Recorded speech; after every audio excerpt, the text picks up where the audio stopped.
Hi, friends. It's Mrs. McCarver, and it's time for today's writing lesson. Today, I want to talk to you about one of the books we've been reading in our lessons earlier this week. Do you remember this book? Click, Clack, Moo, Cows That Type? When we were reading it, did you notice that the cows had a problem and they were asking someone to help them solve that problem, just like we've been talking about in writing? Remember, they were very cold in the barn, so they used that typewriter to send Farmer Brown a message. That's exactly what we've been doing, except we've been making posters. Let's look at some of the things they used when they were sending their message to Farmer Brown. It said, "Dear Farmer Brown, the barn is very cold at night. We'd like some electric blankets. Sincerely, the cows." They hung it up on the wall just like our poster, but it looks like it's probably a little smaller. I noticed they also made sure that they were talking to Farmer Brown because he's the person that can help them with their problem. And that's why they put his name up here. And then they made sure to put the cows down here at the bottom because that's who had the problem.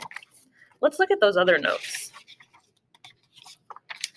Now this one just says, "Sorry, we're closed. No milk today." I guess that's for everyone. They posted it on the door, just like we did with our posters. Let's see if there were any more. Oh, here's another one. It says, "Dear Farmer Brown." They used that word again, dear, and then his name. "The hens are cold too. They'd like electric blankets. Sincerely, the cows." Oh, and then they put their name again down at the bottom. When we see a note or someone's writing that has dear and then someone's name and then another name at the bottom, we would call this a letter.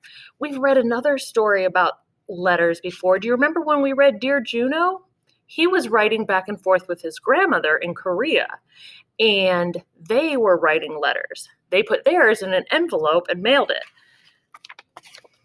Farmer Brown and the cows and the hens have been typing theirs and then hanging it up. But again, look at Farmer Brown's letter here.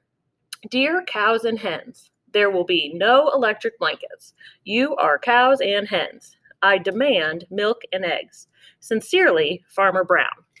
So I'm noticing that another way to get people to help us with our problem is to write a letter.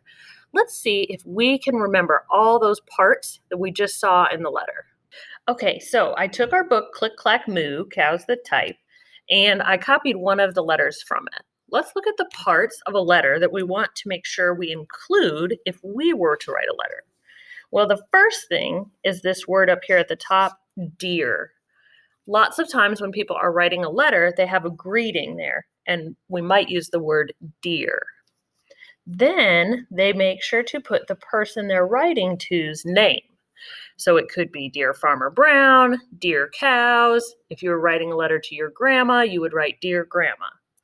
Here in the middle is their message, what they want to tell the person. And then at the end, they're going to make sure to sign their name.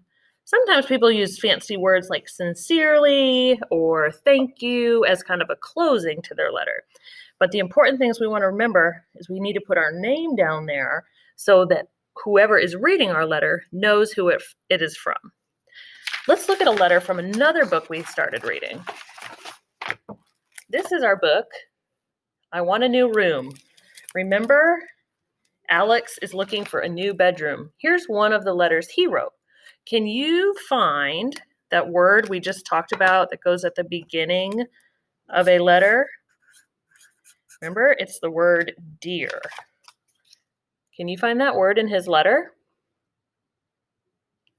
It's D-E-A-R. Here's it is, D-E-A-R. See how it's at the top? And then they put someone's name, Dad. That's just what we talked about.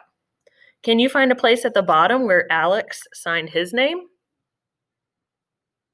There it is. He also had a closing word like love. That's another word people might use at the end of a letter. Now that we've looked at letters a little bit today, your job is not to write, but it's to get ready for tomorrow. Tomorrow we're going to start writing a letter, and you're going to need to have one of the problems you've already thought about. So your job today is to find one of your problem posters or your problem list and make sure it's ready for tomorrow.